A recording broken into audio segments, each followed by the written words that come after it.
Hey guys, welcome back to the channel. If you're new here, my name is Candice. We've been kind of talking about consumerism and, no spend year that I'm going to be doing and stuff like that. So I thought I would get back into some of the frugal tips for you guys because I know you guys did like those videos. Today we are going to be doing 5 random ways to save money in your budget. And no, I'm not going to tell you to give up your coffee, although that is a way to do it. No, we're going to do some random ways that I haven't really seen very much in other videos.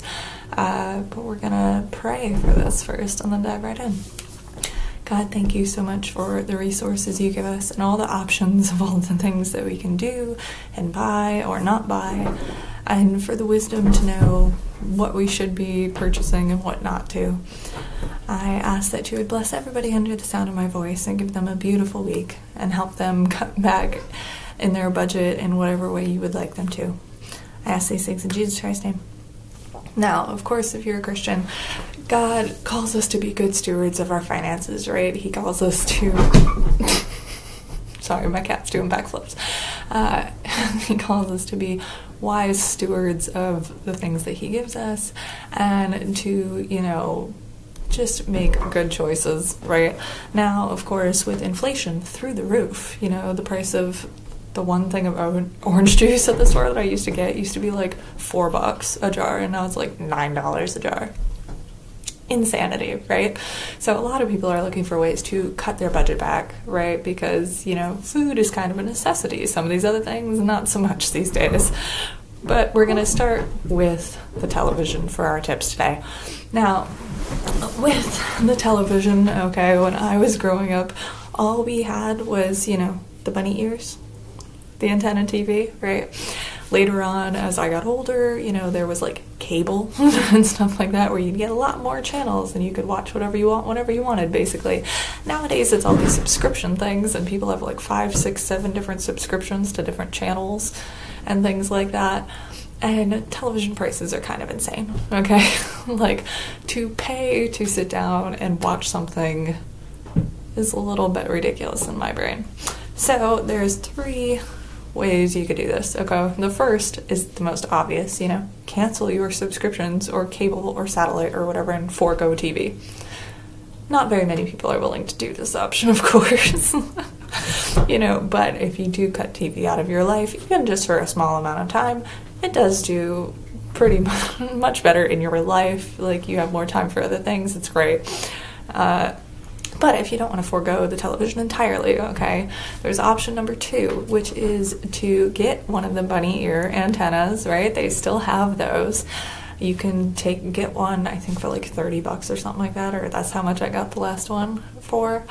That's been working for years and years now, right? And you can take those and they hook into basically any television you have. And with that, of course, you don't get like 2,000 different channels. You get like 30, maybe 40 tops, right? But the nice thing about this is it's free television, except for, of course, the electricity to run the television itself, right? But the television is free. The shows are free. And they come on, at a certain time each week. So you could, instead of sitting there and binging like 12 hours of one show in a row, you don't really have that option. But you can, schedule your television watching for a particular show for like one day a week, for a certain couple hours, because they usually have it on the same day, the same time every week, certain shows, right? Now, of course, this probably doesn't give you all of the exact shows that you really, really like, which leaves us to option 3. Option 3, of course, is still canceling the subscription, and if you have a television and a DVD player, you're all set, because you can go to your local library, guys. I know a lot of people don't visit their local libraries, or if they do, it's only to get books, but most local libraries now have a DVD selection. They also have, television shows, seasons on DVD, and you can rent them out for free, right, as long as you live there, and then take them back when you're done with them. Now, the nice thing about this too is, I don't know if they do it everywhere, but where I'm at specifically, there's like a bunch of different local libraries who are all a part of like this co-op thing where you can get movies and things, put them on hold from other libraries, and they'll send them to your library and you can still check them out for free. which is great. So you're not just limited to like one library's DVD collection, right? You can swap and do all these different ones.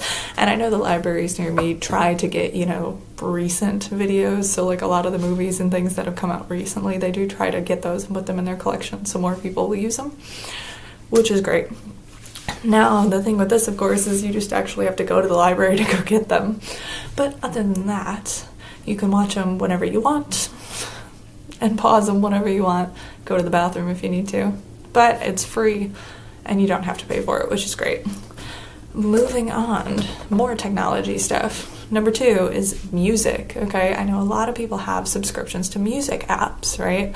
Or like Apple Music, there's a bunch of, like Amazon something has a music thing, I think. A bunch of other random ones where people actually pay to get music. Like, you don't really have to pay to get music, right? You can cancel that subscription and either, you know, listen to the radio, which is free, or you can go to your local library. Again, not only do they have DVDs, they also have CD collections, right? And a lot of the CDs are, you know, recent artists and recent songs and things like that.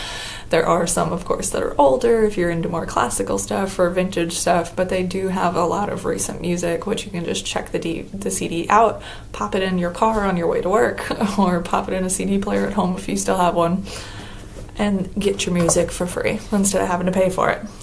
Let's keep up with the tech. Number 3, your phone.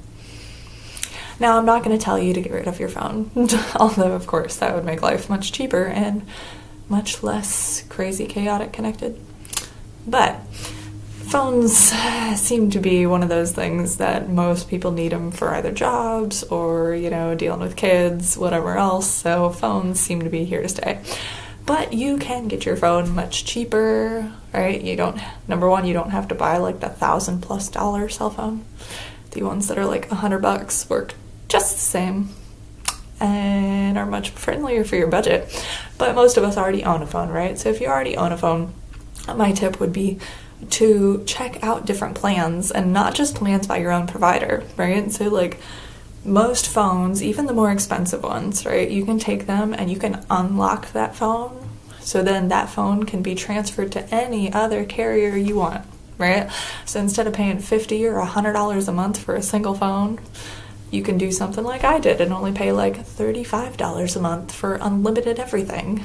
Or if you're the kind of person who doesn't use the internet that much, right, you can even go down and pay like $15 a month for a certain amount of gigabytes or whatever. Makes it much easier, much cheaper. I don't think I've ever paid more than $35 a month for my phone, like in my life, nor do I ever intend to, hopefully. You know, prices keep going up, but at least you can pick and choose which kind of one you want, which makes life a little bit easier. What are we on? Number 4. We're going to talk about laundry really quick. Now, I have shared this, I think, in my video, one of my other frugal tip videos, talking about laundry. Instead of throwing all of your clothes in the dryer, which takes up a lot of electricity and gas, you know, and like decreases the life of your clothes, I would recommend either throwing them on a line outside. They have like those folding drying racks. You could jerry rig something with like 2 pieces of wood and some strings running across it, or get like one of those umbrella stands, you know, line drying racks. I have one of the umbrella ones, and I also have like a folding drying rack that I can use inside in the wintertime.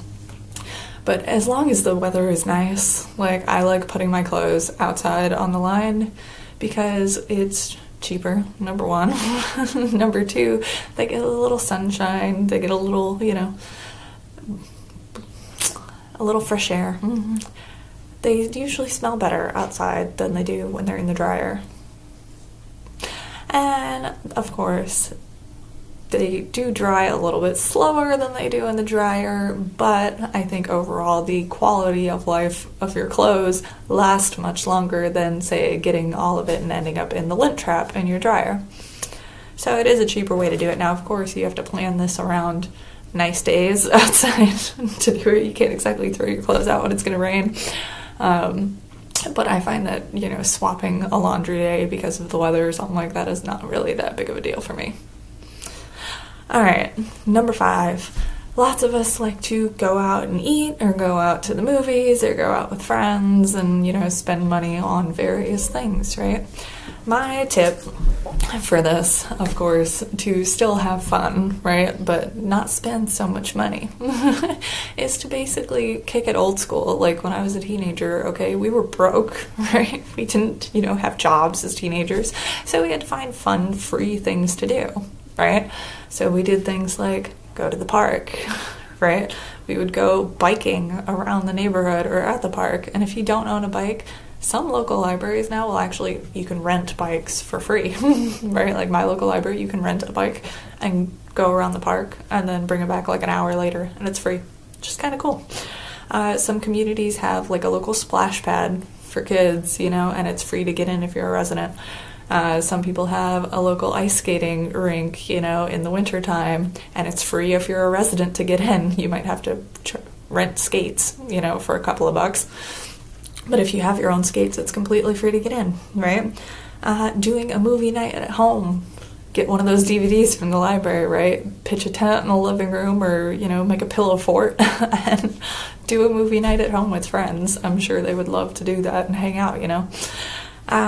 Being able to go to your local community center. A lot of the times the community centers are free for residents, and you can go in and play pickleball or walk the track that they have, or play basketball or something like that, which is fun.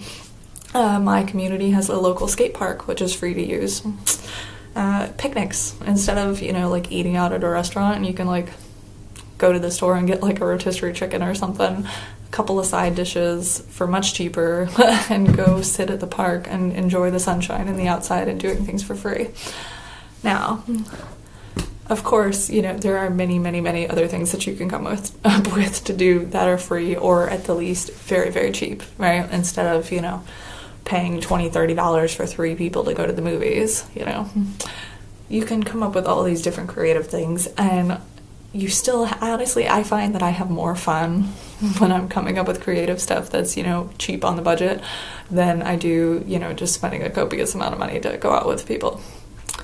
Now, if you have any other creative ways or things to do for free, like in your local community, go ahead and throw them down below. I'd love to hear them in the comments. But that's it. Those are my 5 random ways to save money in your budget this year. If you've tried them out, or if you've done any of these already, let me know how you like them. Let's talk to you guys next time. Bye.